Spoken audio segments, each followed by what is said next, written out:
Well, honestly, it's been so many years, but I'm so glad that I chose Finland over US. Hi, and welcome to Couple of Expats, the channel where we talk about studying, working, and living in Finland. My name is Mega if you're new to our channel, and in today's video, we are talking about why I chose Finland over the US for my master's studies back in 2018.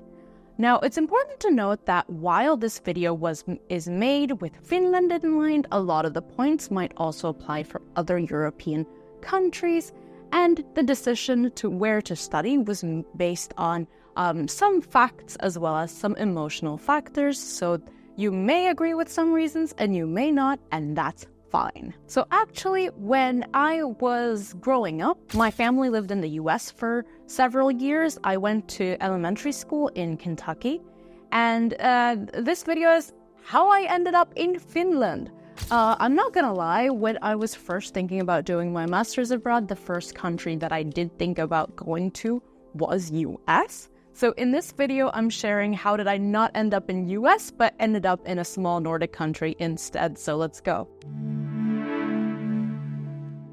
So for me, the biggest reason for choosing Finland, if not the single most important reason, was the fact that I received a full tuition scholarship. So Finland has numerous scholarships that they offer for students from outside the EU or EEA area. And a lot of those scholarships can cover the full tuition fee, and some even have some sort of a stipend for living expenses. And for students who are from the EU area, education is free in Finland. Now, it's worth noting that I came to study in Finland in 2018, and fast forward 6 years, and the current Finnish government is eager to tighten the screws on immigration, so they are decreasing scholarships that are available for international students. There's also ideas about increasing tuition fees. So to be honest, if that is the case, I can see that Finland will not be as appealing to many international students. And that is something that you need to research thoroughly if you are able to get a scholarship, or if you are able to afford studying in Finland without one.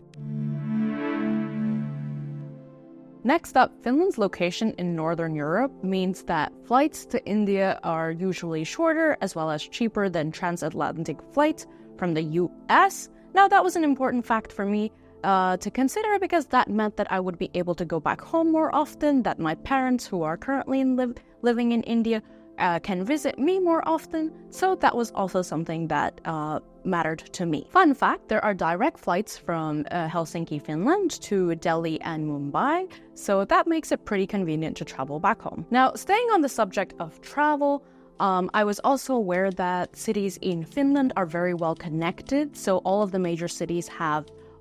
cities have buses, whereas major cities have even additional, some have trams, some have metros. So it is really easy to get around in Finland, and students very rarely have a car. Whereas in the US, other than very big cities like New York or LA perhaps, they don't really have a good public transportation system. So even if you are a student, you likely might need to get a car to get around.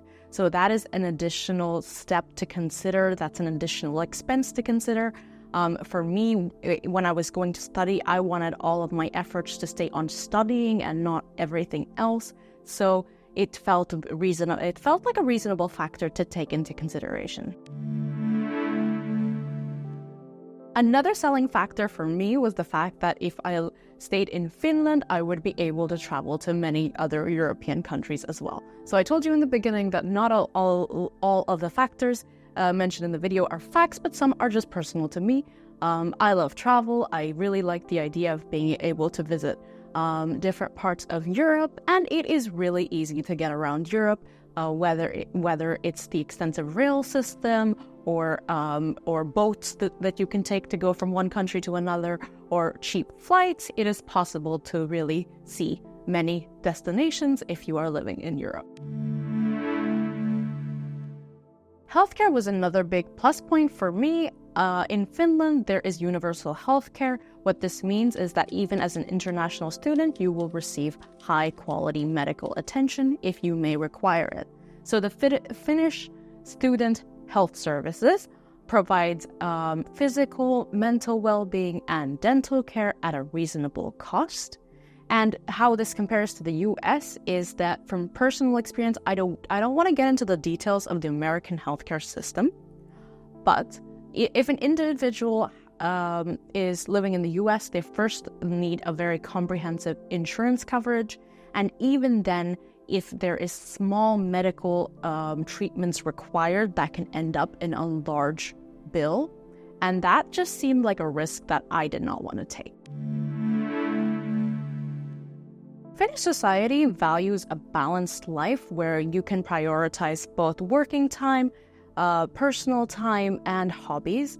Now, this was not so high of a priority for me when I was choosing where to do my master's degree. I was not thinking so far ahead, but as a working individual now, I'm really glad that I made this decision, because in Finland, it is so much more different than it is in the US. I think if I was living in the US right now, I would be working much longer hours, as well as there is a significant difference in the amount of annual leaves that you get. In Finland, the number of annual leaves is between 20 to 25 days, whereas in US, that's something between 10 to 20 days. So the amount of free time you have is very different. There are a few more factors to think about when choosing between the US and the Nordics. Firstly, the language. US is obviously an English-speaking country, and that's why it might be a more comfortable and natural choice for a lot of international students. Whereas the Nordics all have their own local languages. In Finland, Finnish is very, very important. While the degree program that you're going to come to study is likely going to be taught in English, the local language plays a very big role here, and you might want to be equipped or prepared to learn the local language. Next, there might be a difference in the fields that are in demand in different countries. For example, in the US, the US is very well known for business and tech. Finland is very well known for sustainability, environmental sciences. So these are some things that you might want to think about based on what you want to study, because it might be an indicator of what kind of jobs are available after you finish your studies. Another thing that I would really look into is how much time each country allows you to stay after your degree is over, allowing you to find a job, because job hunting can be a lengthy process no matter where you are, and especially as an international student. Another thing that I would think about is the presence of friends or family in that particular country. I knew nobody when I moved to Finland, but if you do have friends and family in a particular country, they can provide emotional and maybe even some logistical support, and that can make your transition to your new country much smoother. And there you have my top reasons for choosing Finland over the US. That being said, US is probably still a great place to study, but Finland had a combination of great healthcare, financial benefits, travel benefits that I couldn't say no to. If you've enjoyed this video, remember to give it a thumbs up and subscribe to our channel about life in Finland. If you'd like to get a glimpse of our daily life in Finland, also consider following our Instagram channel, and see you next time.